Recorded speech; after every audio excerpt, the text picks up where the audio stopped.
Welcome to the Speaking of Jazz podcast series with Manny Kellough in association with Music Tribes Unite News. Now let's get started. Well, hello, jazz lovers. Welcome to this edition of Speaking of Jazz, and I'm your host, Manny Kellough. I'm very honored to have my good friend. He's a teacher, he's a writer, fantastic bassist. He has his master's degree, and he's a mentor. Plus, he's my dear friend. I'd like for you to please welcome Mr. Wes Suga Biles. Let's talk, Doc. How you doing? Just fine, bro. How you be, man? Doing good, Everything's man. good, man. You know, we've been knowing each other for maybe, about 4 or 5 years now, and Yeah. we've never really had a chance to chat and really just be heart to heart and talk about your past and what you've been doing, how you got into business. So I'd like to start off letting our guests know and listeners know where Wes Biles got his start, and we'll go from there.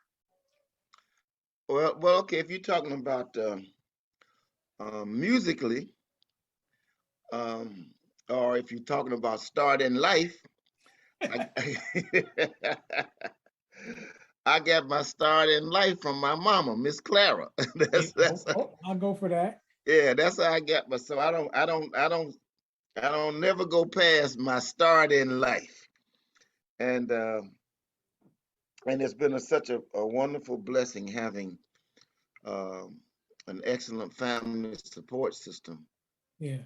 To add to my other starts in life. I began in my hometown of Nashville, Tennessee. Nashville, Tennessee. Nashville. Nashville. That's right. I was born right there in Meharry Hospital. Meharry Hospital was one of the first teaching hospitals for Black Afro-American doctors on the planet. And I was born right there and lived about a block and a half from there. I grew up in a community of Meharry Hospital and Fisk University, where I lived about 80 steps, actual 80 steps from Fisk, and Fisk is a renowned HBCU college that's graduated some of the greatest Black potentials on the planet. So yeah. Well, I'd like to go ahead. I'm sorry.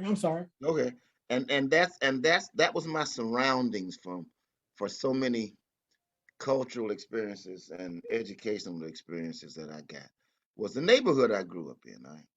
My neighborhood was filled with faculty members from Meharry, the teaching college, and Fisk, the university.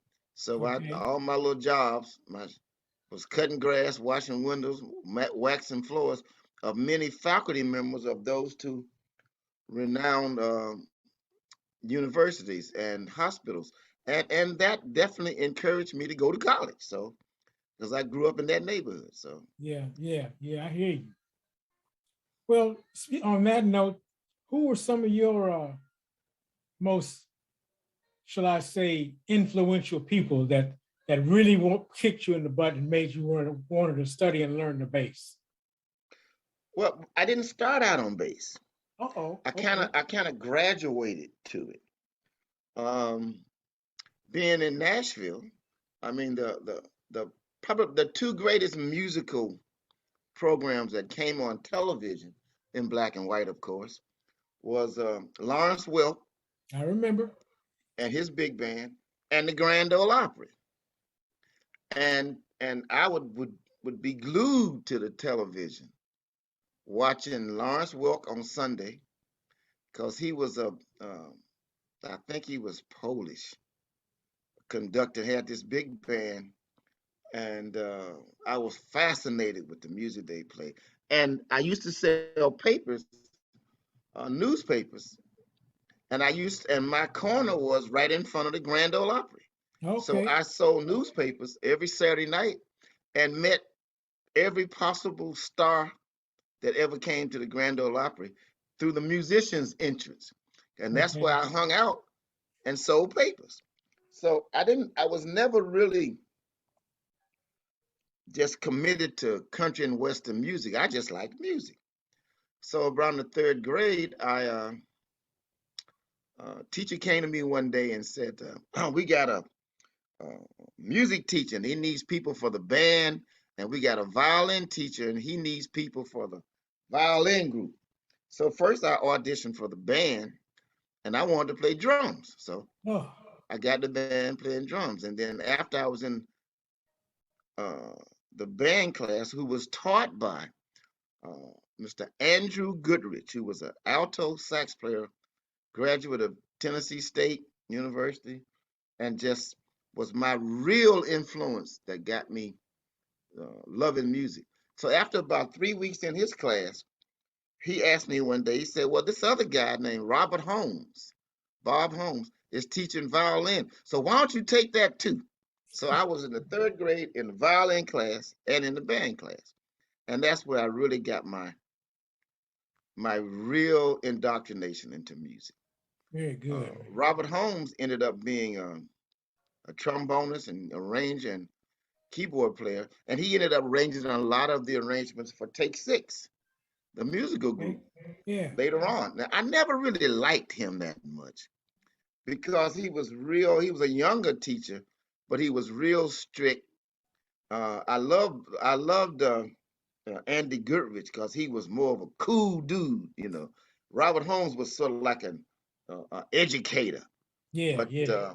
but Andy Goodrich was a cool cat. He had a played altos and he had a white mouthpiece on his horn. I just thought that was cool, man. But that's how I got my start.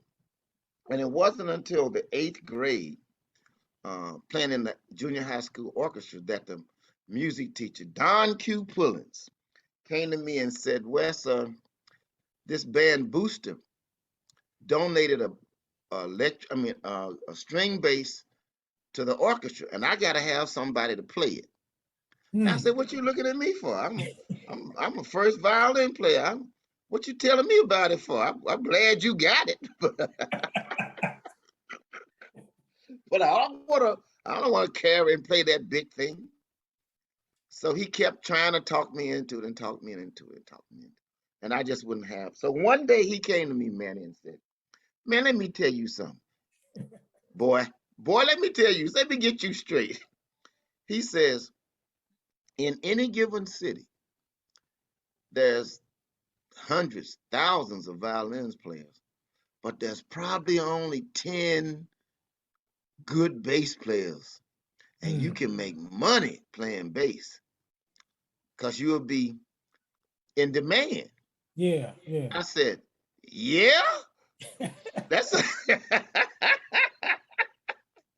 So he Really? gave me a bass study book, and every day we had all the equipment back in this equipment room. Naturally, when we took all the equipment out to have rehearsal, that room was empty. So he said, "Go back in there and learn how to play bass. No lessons, no instructions, no nothing."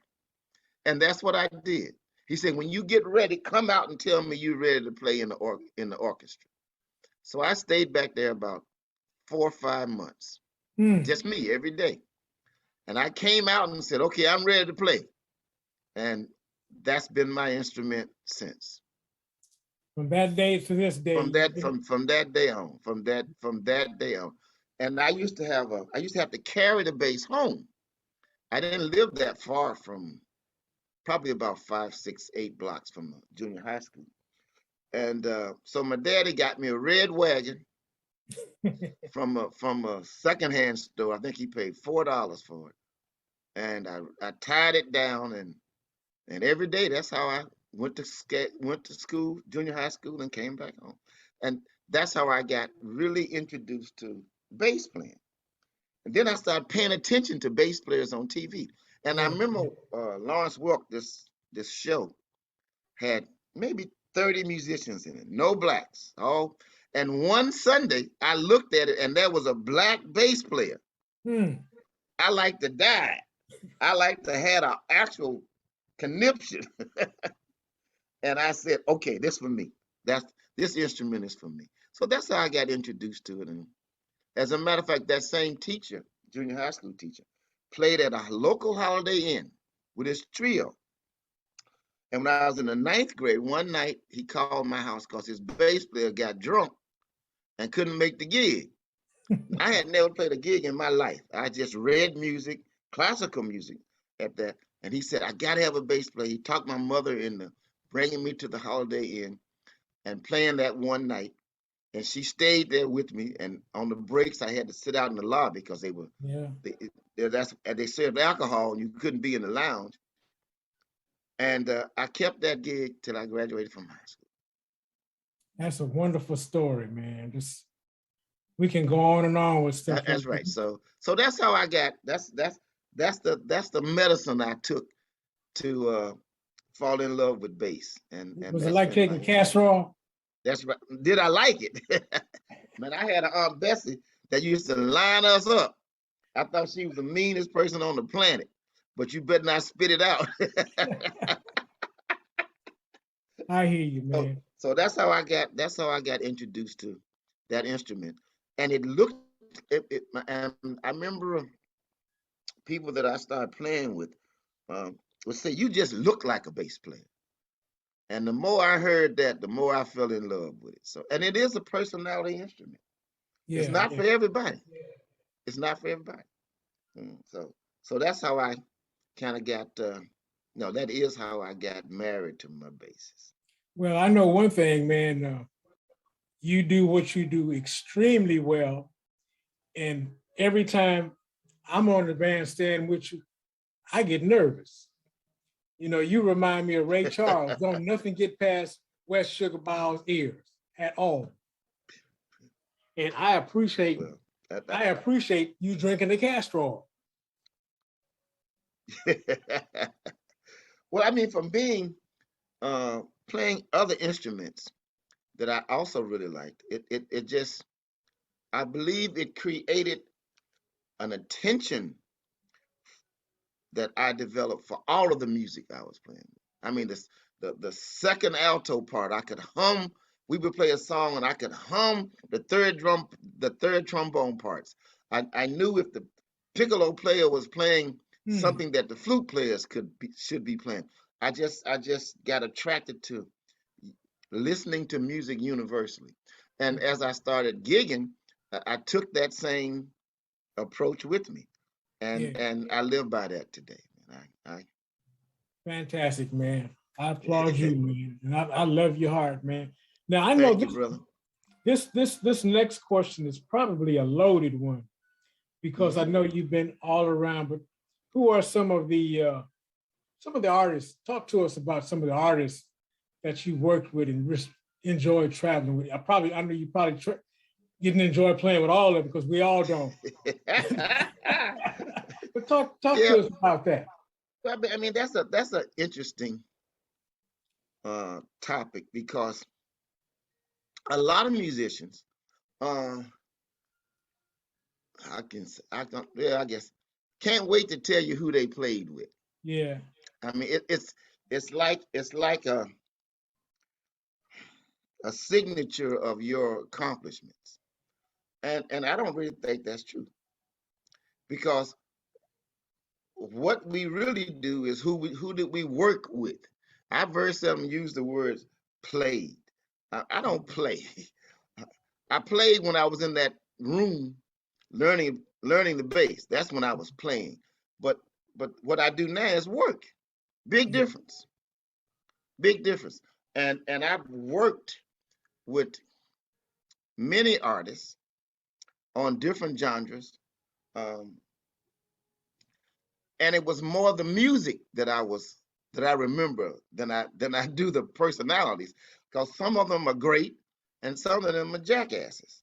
So it's and you know that. I don't care how big their name are. People do not know these people. They see them in their on stage or on Soul Train or on videos or on they have no idea really how some of these people are.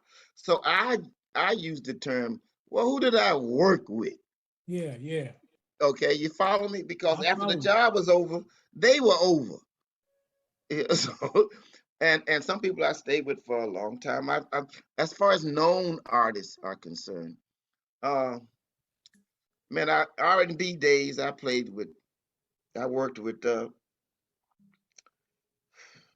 Sam and Dave, a lot of people out of Stack, uh, uh, Carla Thomas, Oh uh, man. the earlier days, man, Percy Sledge, Mambo Willie was a hell of a artist down south playing the Chitlin circuit.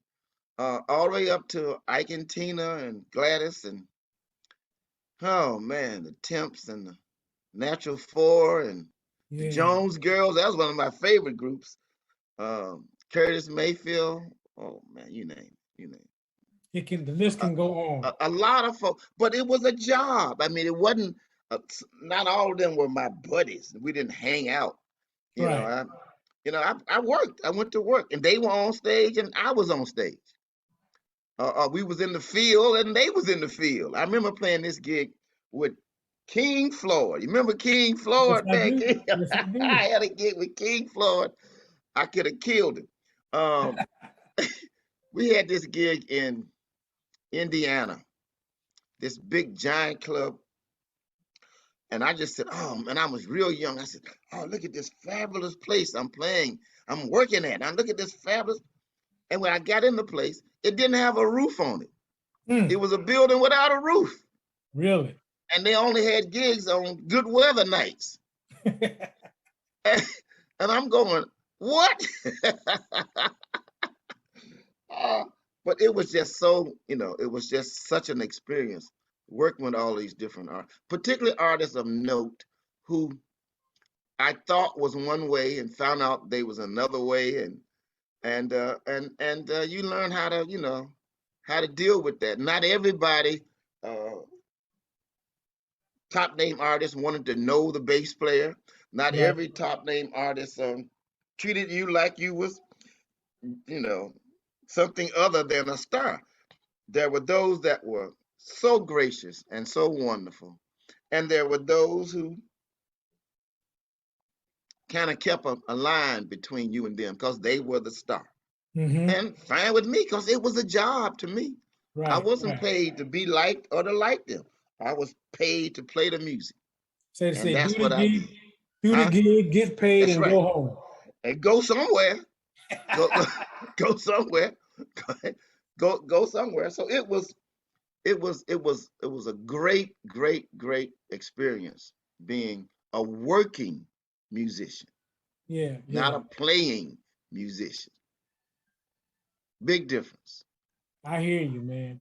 Big You know, difference. we're in this that kind of brings me into the next question, because I wanted to ask you, what were some of the most funniest experiences that you've had throughout your travels? So you touched on it.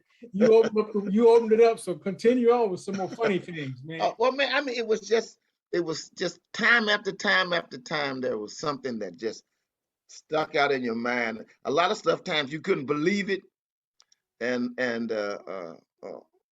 you just wouldn't have thought would have happened.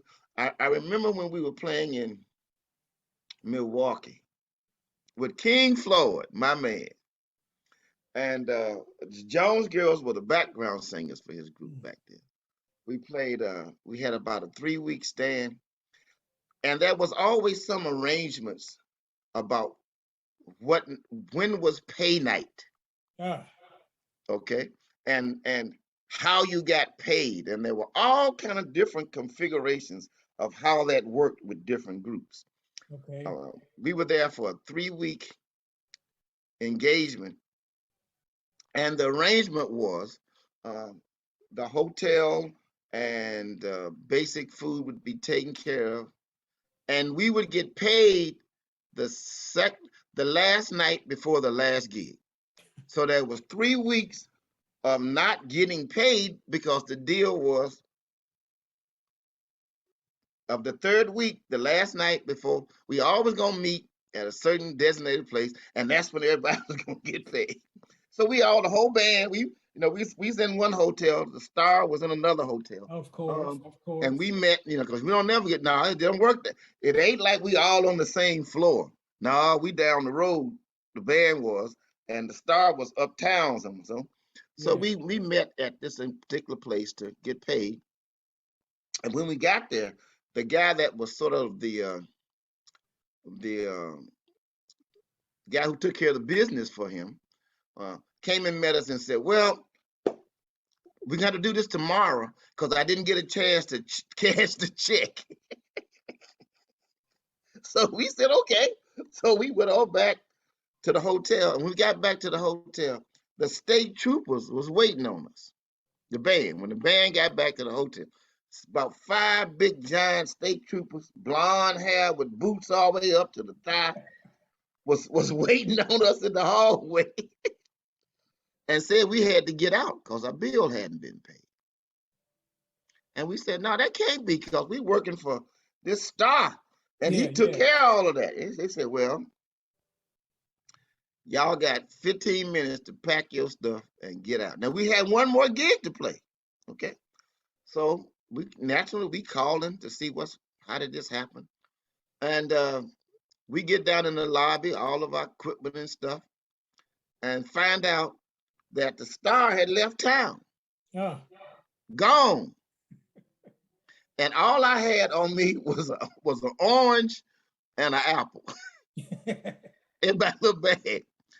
And this guy named Catfish Mayfield was the MC of the show. Funny is he lives here in DC, and I didn't live in DC at the time. I think I was actually living in Boston at the time.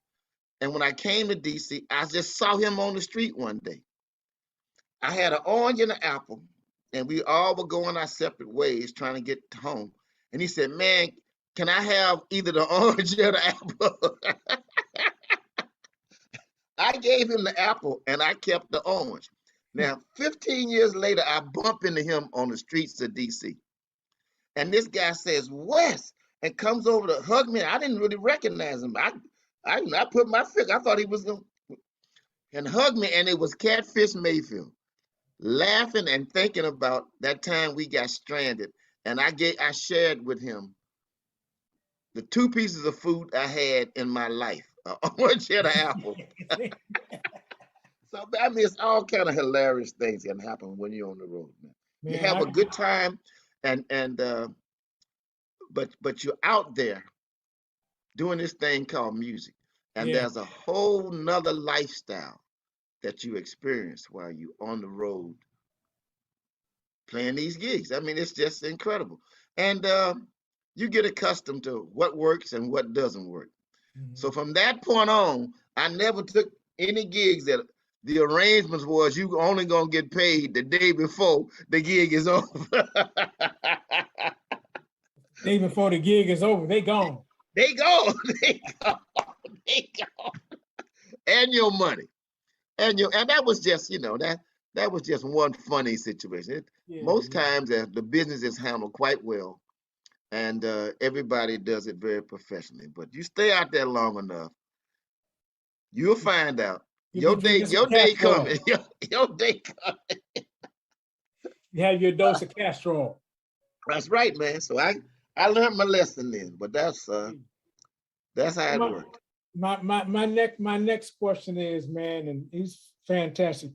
What are you as far as recording and projects and shows? What are you working on now? Oh, okay. Well, currently I'm here in DC, and I do a lot of studio stuff. That's probably the safest way to play right now doing this COVID crap. Yeah. The a new kind of avenue of music performing has opened up, and that's basically been video recording of gigs.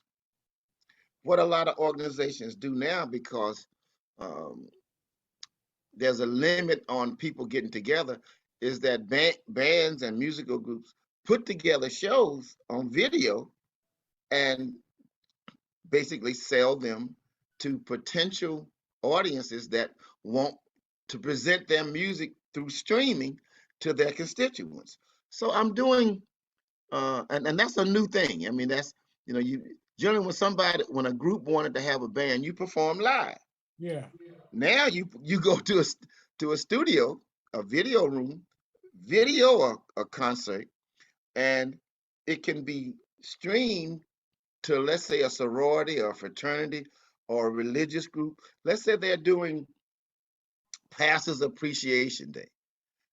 That's a lucrative avenue for musicians to play for pastor appreciation. Well, that church or that assembly will just purchase a live stream of a group and stream it to their audience. So I'm getting quite a few of those. I just finished your CD that we had a good time doing, and now I'm working on two other projects with two other vocalists, that one out of Philadelphia and one here, and that's pretty much the avenue of working right now until things opening back up. I Right. uh, I got some things in the horizon, and a lot of shows now are trying to get outside venues um, to perform, so you can perform in, so you won't be inside right now Right. Right.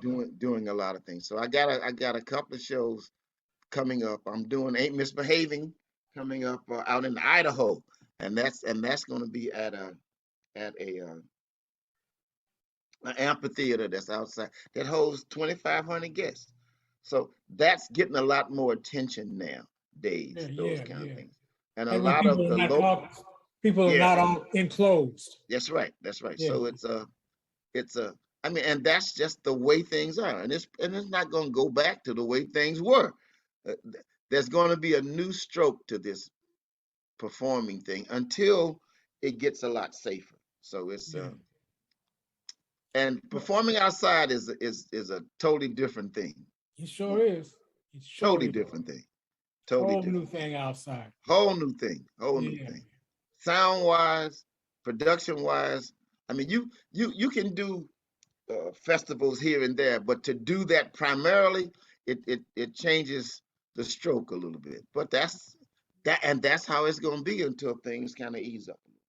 Yeah. So Yeah. I wouldn't say I'm as nowhere near as busy as I was prior to the pandemic situation. But yeah, I'm doing all right. I'm Well, doing that's all good, man. I'm glad to hear that. It's such an honor, man, to know you and have you as a friend. right. Hey man, that's number I one love with I with love you you and to I. death, man. Even though I get scared to death when we're on stage together. I love you. I love you. I love your spirit and your heart, man. Well, man, it's, Uh, it's it's what we do. This is what we do, man. This is see very few people, Manny, and I mean this in saying very few, uh, really, really, really love what they do as work. yeah, They do what they do as work, but when I get up to go to work, or when I get preparing to go to work, I'm up here because it's never. Oh Lord, even if I'm playing with some folk that can't play, all right, and that happens. Okay, even oh if I'm boy. playing with some folk that call and say West, and I go, oh Lord, but okay, yeah, yeah, yeah. But it's still when it's time to go to work, I got the best job on the planet because I'm doing what I love to do, That's right. Hey, and I hear and you. and every occurrence of a gig brings something new into my life, and I get a chance to share something with somebody else, Yeah. and so it's if you got I always said it, if you got to work, this ain't a bad job. To me, I would think that we, like you said, we have the best job there is. That's that. I mean, I it's should say great. one of the best jobs. Yeah, yeah, yeah. Well, I know other people may feel similar with their profession, but I always have felt this way about mine. Yeah. It didn't take me 20 years to know that I love to do this. Now it comes with some interesting wrinkles and spurs, but what doesn't? What doesn't? Anything that's worthwhile does. Well, that's what makes this so rewarding. Yeah. And when I'm finished with a performance, when I'm finished with a a good gig, man, there's no way I can just come home and jump into bed. I mean, I'm still riding on that last tune. I'm still riding on that intro we played for this. I'm still riding on that solo I had. Did you hear what he just played? I still got that on my mind Yeah. coming home or going after the gig to another setting. And it carries me up to the next gig. So Yeah. Yeah. it's a oh, it ain't a bad job. It ain't if you gotta work, this ain't a bad job. I hear you, man. Now, I'm gonna shoot you another loaded question. We're winding down, but Uh-huh. I'm gonna shoot you another question. The name of the show is Speaking of Jazz. Hmm. And what what is jazz to Wes Sugar Biles? Okay. Well, that is a loaded question because there's no one or 1,000 answers to the question. Um, because I believe, if you ask me what is classical music, what is country western music, I think that's probably a little easier to describe because if a person that knows classical music or has been exposed to it hears it, they quickly may say, that's classical music. Yeah. If someone is exposed to country and western music, uh, and a lot has to do with the instrumentation, the composition, and the delivery, I think they could easier say that's country western music. I might not like it, or I might like, but that sounds like country western music. Jazz doesn't take on that readily acknowledgeable identity often Mhm. because it's been so evolving. Now, a person may say, if you put on bebop, oh, that's jazz. If you put on New Orleans second line music, oh, that's jazz. Well, then I say, I thought you said the other one was jazz. If you put on cool jazz, which is before this cool jazz label of today's time, cool jazz came after bebop, came after swing, and you said you put that on, and a person would say, "Oh, that's jazz." Well, jazz has a multi a multivariate identity. Hmm. Okay, and if you put on what they call cool jazz now, which is really more R&B ish in the Yeah. rhythm patterns, with a lot of jazz changes to it. uh, some younger folk today, would say, "Oh, that's jazz." Well, now I say, "Well, if you said that's jazz, well, what was that you said, and what was that?" So to me, um, I have I have my preferences of jazz. Hold on, man, and somebody's at my door right there. Just right quick. Okay. All right. Go ahead. Go ahead.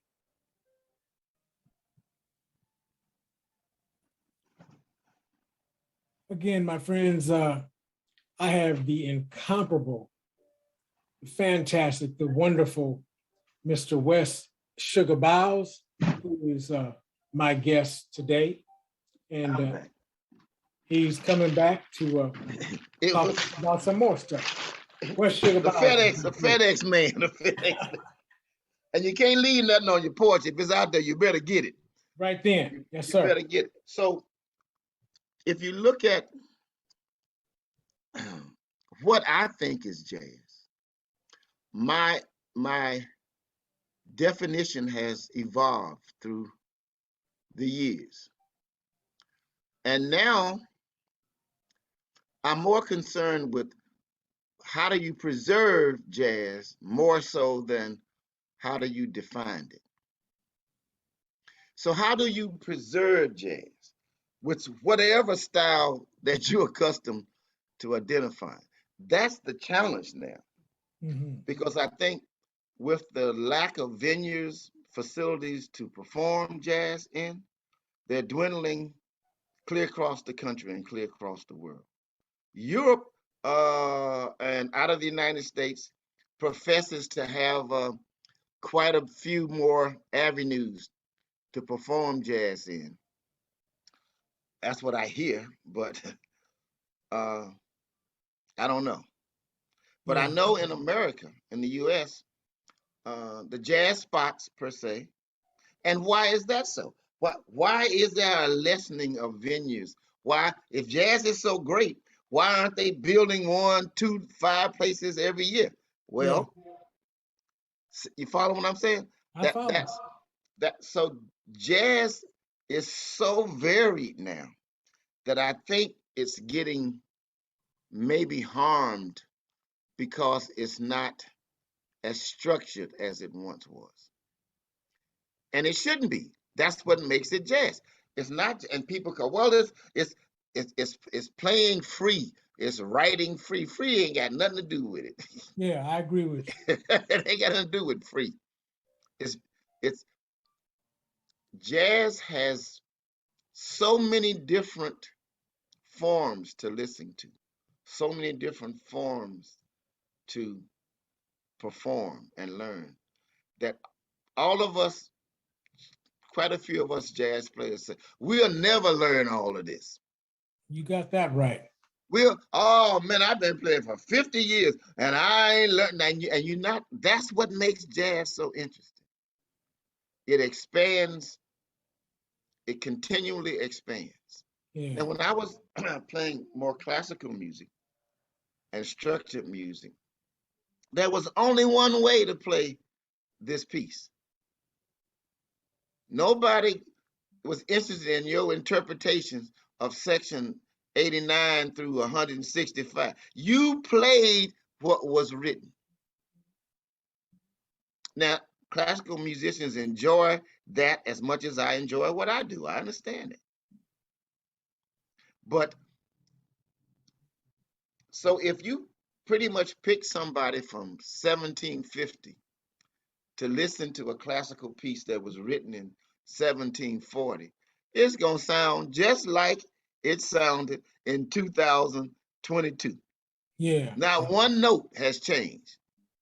But when we play all blues, or it's played differently every time I play it.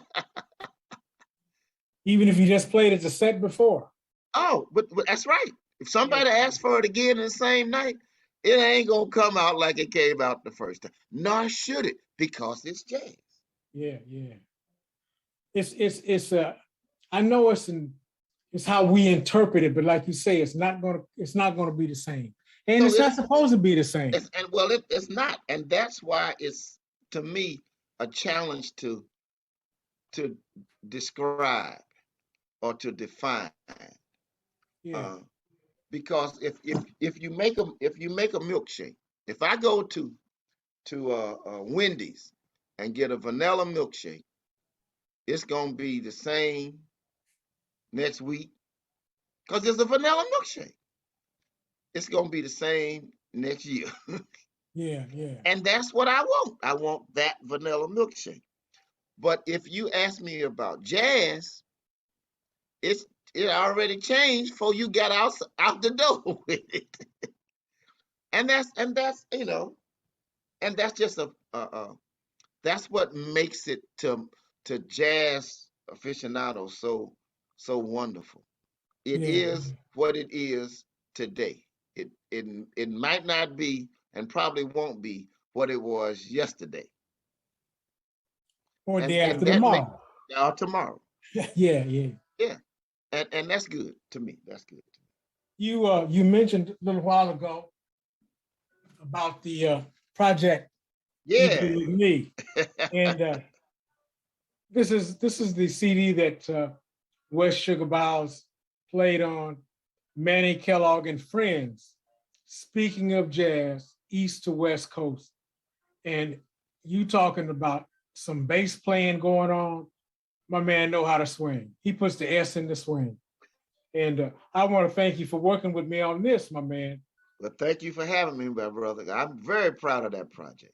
I'm looking forward to the next time, Well, we ready. I'm working on it already. I know y'all.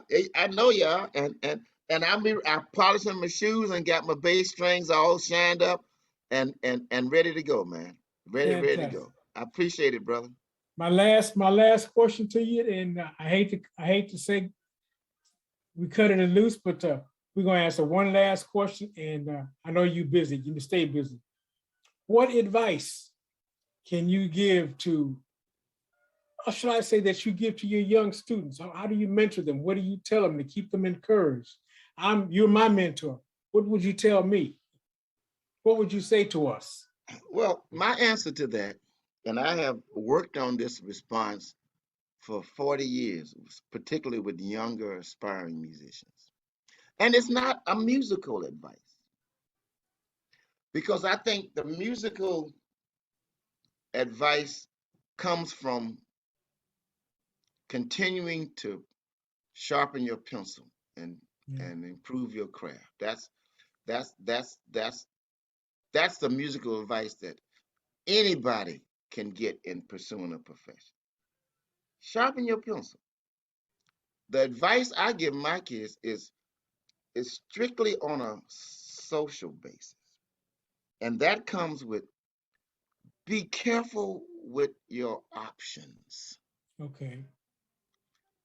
When you're striving to become something, the biggest threat to you becoming that or not becoming that is the options you choose along the way. Because at any point in time, I've had so many super talented musicians, young musicians, as they were striving up to become whatever. One bad choice, one bad turn, either devastated or promoted what they were trying to do. Yeah. And it's not rocket science. You know when you ain't supposed to do something, man. That's right. You know, but you take a chance. Yeah, you do. And it's not so much on will you get caught that I worry about. It's will this improve or totally eliminate your chances of becoming what you're striving to become. Well, You know good and well, you riding with Willie Joe, and Willie Joe say, hey man, let's go. You know when it come out of his mouth, you shouldn't do that.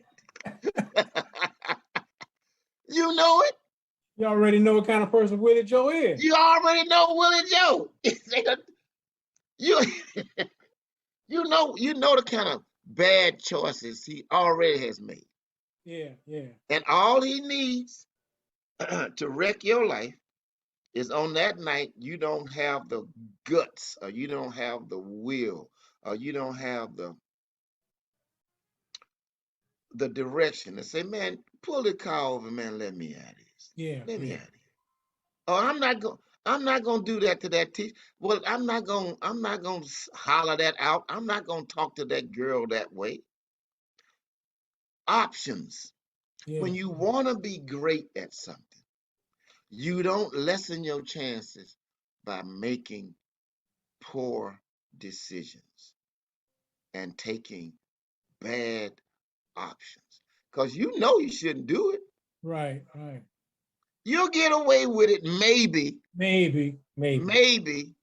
And I equate that to I have 5 sons, and they all got the same message about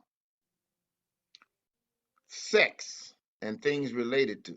Well, you may not believe this, but it only takes one time, and you got to live with it the rest of your life. Right, right. The same thing about this thing called music. If you really want to give yourself a chance, as I'm talking to my young cats, then remember, it only takes one time, and your whole dream will be thwarted. You know, speaking of that, I had the chance to sit with Paul McCartney of the Beatles when I was playing with Billy Preston. We were all in London together. And he said that exact same thing. It only takes one time. make you or break you. or break you. And he didn't say nothing else after that. That's it. Yeah. So it only takes one. And if you keep that in mind, and we all gonna do A, B, C, and D. Are we gonna think about it? But A, B, C, or D can cost you everything. Yes, that's right. That's right. It can. Yeah. So, man, and I tell my young students that I've had some that have really gone on and done well. And I have some that were at the top of their A game. I mean, their A game was so A game, now they have no game. That's sad, man. That's right. But see, there's a lesson for the rest of us and the rest of the young people to learn from the mistake that one or two of those young people made. Yeah. And that's one thing that's so good about life. Yeah, some bad things happen, but some great things can happen from what happened bad to somebody if you pay attention to it. And determine right then and there that you're just not gonna go for that. You're just not gonna let that mistake befall you. Like you said, it's so easy, man. It's so easy, man. It's so easy. It's so easy. It's so to easy. Train. It's so easy, man. Yeah. And the prisons and the mental facilities and this are full of people who made one mistake. Full of them. One mistake. One. Now they got plenty of that made 20, but it's a bunch of them in there that made just one mistake. One, they chose an option that they will pay for the rest of their life. So just cut that out, man. Cut it out. Cut it out. Well, understand how detrimental I try to be a good mentor as well, Yeah, that's it, man. So that's not necessarily my advice, but that's my spin on what I think young people should keep in their heads. Well, we hope and pray that they will do that. Well, and not make I know some will. I know some will. And those that won't, some that won't are going to help teach those that will. Because they're going to be living examples of keep your eye on the prize. Yes, sir. Yes, sir. Keep your eye on the prize. I know it ain't, it's my hands hurt, my lips are sore, or my knee from kicking that bass drum was a little weak, but those are good options to go. Yeah. Man, your advice is fantastic, man. Man, my friend, thank you so much for including me, man. And I thank you for taking the time out of your busy schedule to just sit. We can talk for a second on. Man, look here, this can go on to nightfall. You know how we get when we're in front of each other. This can go to nightfall, man. Man, and I say, here's to you, man. I salute to you. Thank you, my what brother. I always say, man, and to keep swinging, Doc. There we go. Because I love you. There we go. Keep Good swinging. enough, man. God bless your heart. Thanks, man. Hey, man. Thanks for joining me. Kiss the wife for me, and keep going strong. Cause man, we are not finished. We are not finished. We still here doing this thing that we love. So I'm looking forward to the next hit, man. Next one gonna be a good one. Okay. All right, man. Bless your heart, man. All right, bro. Thank you. Goodbye. God bless. Bye-bye. Good enough. We hope you enjoyed the show and thank you for keeping jazz alive. Don't forget to follow us on our social media channels. All the links are in the podcast description.